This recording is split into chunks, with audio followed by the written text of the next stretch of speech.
to go into the sanctuary here.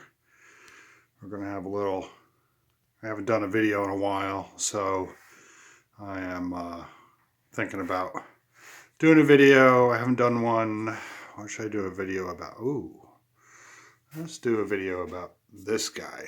We haven't really ever done anything about a Savage 99, so let's talk about the Savage 99. So I got a idea to make a video here. I haven't posted any videos in a while. I've been getting some hell for it from Yankee Nimrod.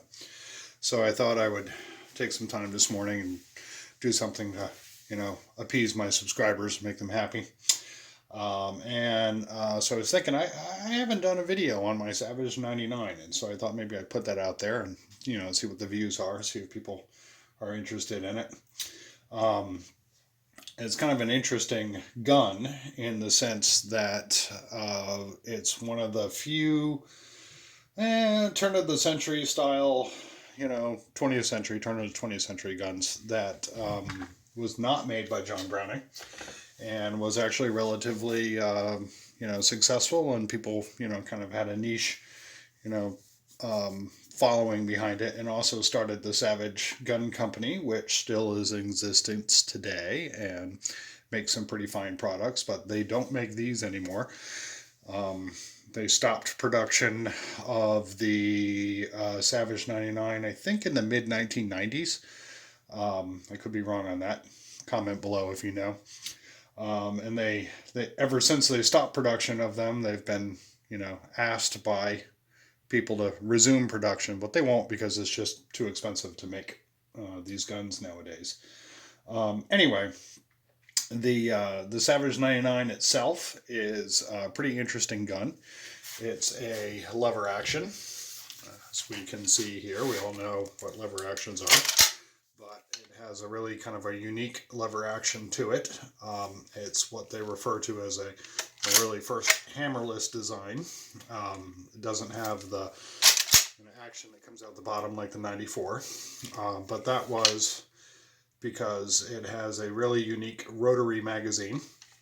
There's a big claim, everybody always comments on there's a round counter here. I'll put in a picture of it later. It has a loaded chamber indicator, or has a cocking indicator. It doesn't have a loaded chamber indicator, I'm sorry. And there's a safety right here on the lever, which is really, convenient and nice. It has a 24-inch barrel. It has what I think is very attractive, this noble front end.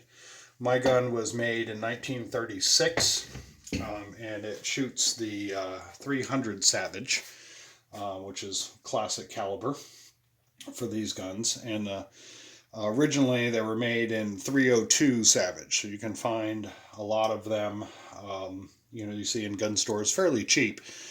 And that brings up one of the issues from a collector's point of view, is that prices on these, kind of vary. You can find them from about $450 right on up to, I've seen a couple go for, $1,500, almost $1,800. And largely the main difference for the value on these things is the caliber. The ones that are expensive, $1,500, $1,800, are usually in a caliber that you can shoot, like a 30-30, 308. They made them in, zillion different calibers. The original Savages were made in what was called the 302 Savage, which is pointy bullet, which is unique for the time, but the ammunition makers just don't make it anymore. So you have to load your own, and it's kind of hard to come by the brass and make that. They also made a 250 3000. It was in the name of the caliber. It was a 250 cartridge. And at the time, that was pretty advanced caliber, high velocity. It shot over 3,000 feet per second, hence the 250 3000. This one is in 300, which they came out with in the 1920s, and that was a very popular caliber during the 1920s, 1930s, into the 1940s for deer hunting. And it's also the parent caliber of the 308, which is what makes it sort of unique. If you'll notice, it's those are empty cartridges for being reloaded. The and that's what made this gun unique at the time. Both the 302 and the 300 Savage were, kind of Spitzer bullets, and you can shoot a Spitzer bullet in a lever action rifle. You can find 300 Savage today. They usually do a run of it in August into September. Ammunition companies will make a light run of it for people who want to deer hunt in the fall with it, and it's, you can find it. It's not cheap. This particular Federal Savage 150 grain soft point rounds, these go for $40 a box, and that was before the big ammo crunch. So I might be getting ripped off. I don't really know, but they're kind of hard to find. It's not a gun you're going to take to the range and shoot 300 rounds in, in an afternoon. So learning how to reload it yourself is definitely a good idea. For a long time, it was a very popular deer round. People used to talk about shooting a 300, and they meant the 300 Savage, not the 300 Winchester Magnum that a lot of people use today.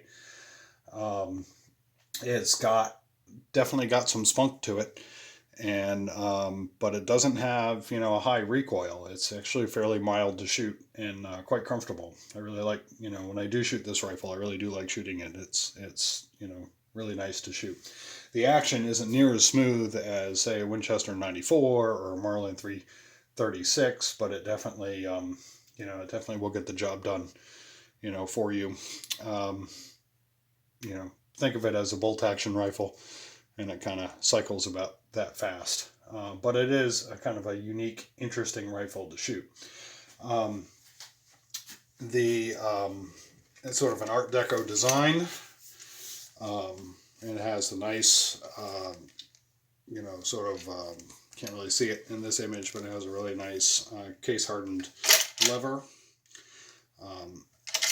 It's got, the hammerless action. It's got a really nice wood stock. It's very comfortable to shoot. It's very handy. It's long. I think the barrel is a 24-inch barrel on it, but it definitely is quite accurate. Mine shoots a little to the right, but it definitely will cloverleaf the rounds at 100 yards if you know where you're shooting on this particular gun. The maker is a guy by the name of Arthur Savage, and Arthur Savage was a pretty interesting character. He was a cattle rancher in Australia. He was born in Jamaica.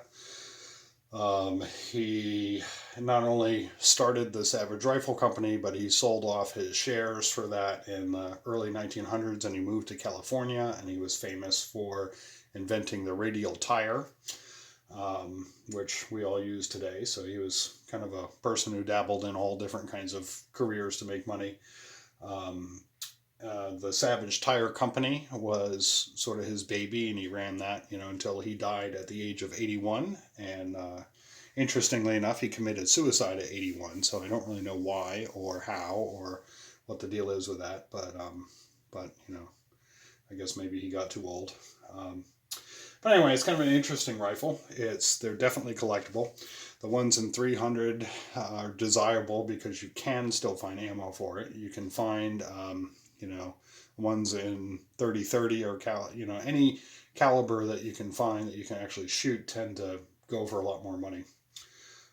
Stay away from the ones that are in 302 unless you hand load.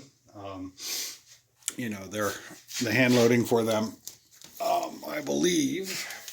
I got my Hornady. So if we look at our Hornady book here, they do not have data on the 302. They have, let's see, I believe they have through here. You can get data on the 250 3000 Savage and the 300 Savage.